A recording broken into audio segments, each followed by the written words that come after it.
Philly boy and candidate for mayor of the city of Philadelphia. I didn't see anybody who was running for mayor that I thought could do a better job than I could. It's hard for me to believe that after 25 years in office, the solution is a 26th year. I don't envision a world where we have no problems, but it is frustrating to keep dealing with the same thing again and again and again. If you knew the solution all along and you didn't put it in place, I have to ask you why. And if you now are just now figuring it out, I'm going to have to ask you how. I'm 40 years old. I know that makes me a baby in political worlds, but it makes me, I assure you, a full-grown man.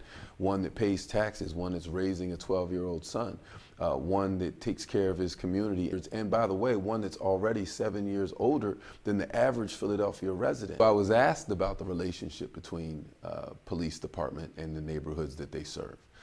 As a person who grew up in the Germantown low-income neighborhood, crime-ridden neighborhood, I have direct personal experience with it. So I'm not somebody objectively observing from the outside. I'm somebody who's lived it, and I think whether people agree with me or not, I have a right to say what I experienced in my own neighborhood. If the words need to change, then change the words. The heart says, I love my community. I'd never give a pass to a police officer to treat us with anything other than respect. That's my neighborhood. It's me. I am that community, and I am that government.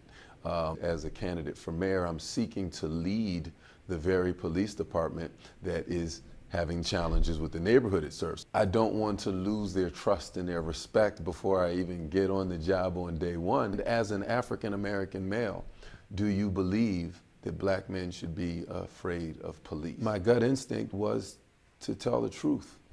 And for me, the truth is yes, black men have a reason to be fearful of police. Now, what I said was police should be afraid of black men and black men should be afraid of police. And if I could do it all over again, I would remove the word should because it's prescriptive. And I don't mean to be prescriptive. I don't want to tell black men to be afraid of police, and I don't want to tell police to be afraid of black men. It's not because every police officer is bad. In fact, we know that most police officers are good and law-abiding.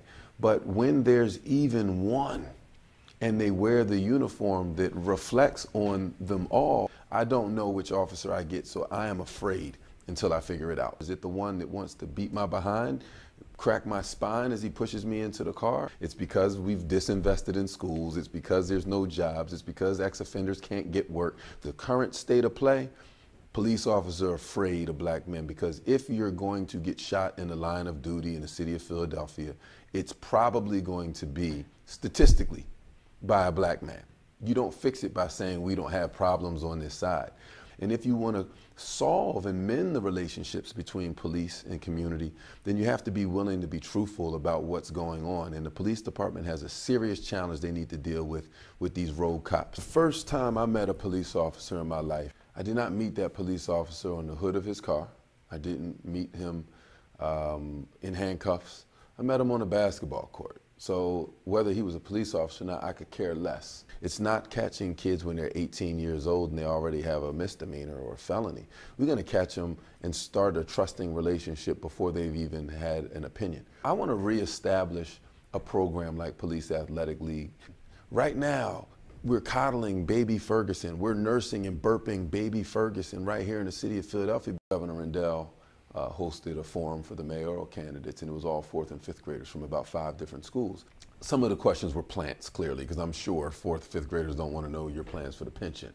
However, one of them asked, what are you going to do to stop police brutality? I started my response with a question back to them, and it was, how many people believe that police officers are your friend? And I waved my hand as if I wanted them to wave it with me, and 3 hands maybe went up. How many people believe that police officers are not your friend? And almost every hand in the room went up because these 4th graders already believe I shouldn't be talking to these guys over here. They don't have my best, they don't have the best intentions for me. And police officers are your friends. And I'm running for mayor because I want you to understand that, I want you to believe that. And then I shut up because there's nothing else I can say. They don't trust them. Police Athletic League is the way to say, come on, you want to play basketball? You like it? Officer so-and-so, you're on his team. When I think about broken windows theory of policing, I think about community involvement. Stop and frisk is a component of it, and I do think stop and frisk has to end because it hasn't been applied equally, and it's leading to more arrests of just one type of Philadelphian. And if it were equally applied, you'd see that it pretty much shows that there's crime all over the city. But because it's not being used fairly, it's actually setting certain neighborhoods, certain groups of people back further. The underlying attitude behind stop and frisk is where we need to spend our time. Because if we never address that and we just end stop and frisk, then we're just going to see a whole lot more traffic stops. Community policing to me becomes important because it says to the police officer, these are whole communities. Now, some of them aren't the best communities, but they're not bad communities because the people in them want it that way. I would challenge you to look at any bad neighborhood and see what unemployment rate looks like and look at where the schools are. Because if you took the best neighborhood, Center City, and you snatch out all the schools and all the jobs, you'll have North Philly in no time. There's a difference in my book between broken windows policing and zero tolerance policing. It simply says we're not going to let this little thing grow into something big. But it doesn't mean we're going to arrest you and throw you in jail for every little thing. But I am a fan of not letting little things get out of control. So I think even the city going in and cleaning up trash off the streets and throwing mechanical street sweepers back in our neighborhoods is worth doing as part of policing. So when we think about improved neighborhood and we think about public safety, I don't think immediately and exclusively of police department. I think, how can the sanitation department make for safer communities? And is safe, clean streets, safe streets? Because when you see dirty streets, you just feel unsafe. The $1 million that it costs to run the mechanical street sweepers up and down this neighborhood will save us $3 million in the water department. It costs less to take the trash off the streets than it does to take trash out of the water. And so community policing just isn't law enforcement's problem. It's every single city agency. And I want to sort of change the mindset that we're going to solve this by putting more police on the street. 2008, Mayor Nutter's first term, we buried 5 police officers, 5 of them. And you get to know these police officers, and a lot of these police officers come from the same neighborhood I did. A lot of those police officers, if not in uniform, would have the same problem with police officers that many people in the neighborhood have. I think about Officer Lisbinski. I think about Officer Tom McDonald. I think about Officer Skarsky. I think about Officer Pulowski, who was shot through a pocket. I'd want more people engaged in selecting our leaders. I think our leaders would then, by design, make better decisions.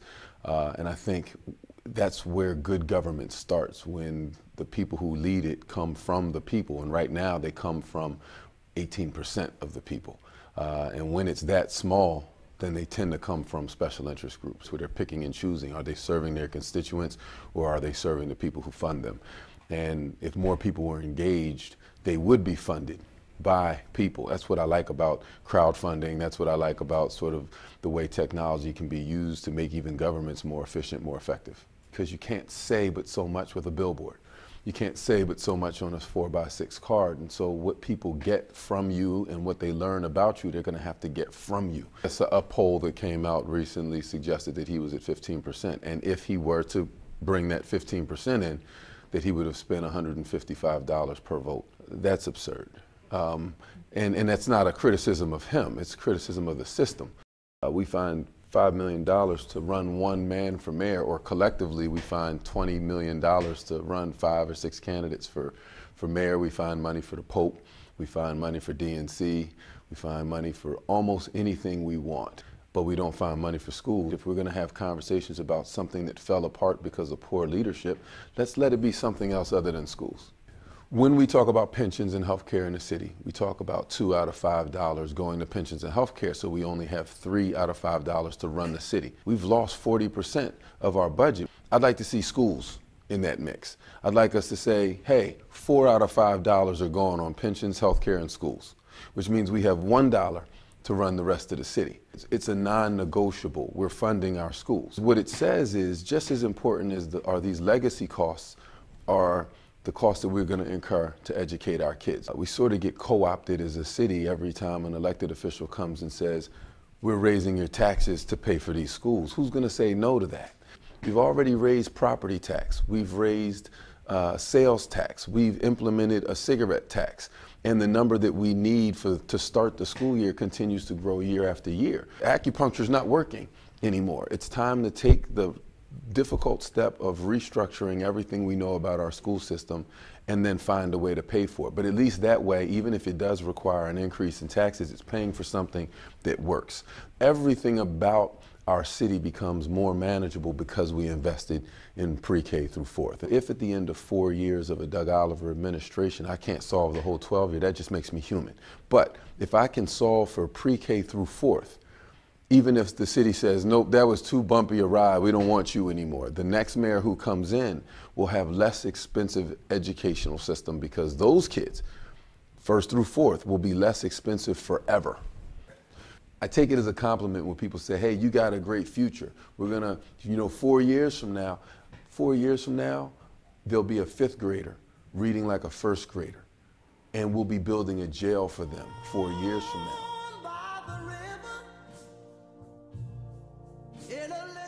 If you could just fix one thing by magic. Voter apathy. A change gonna come.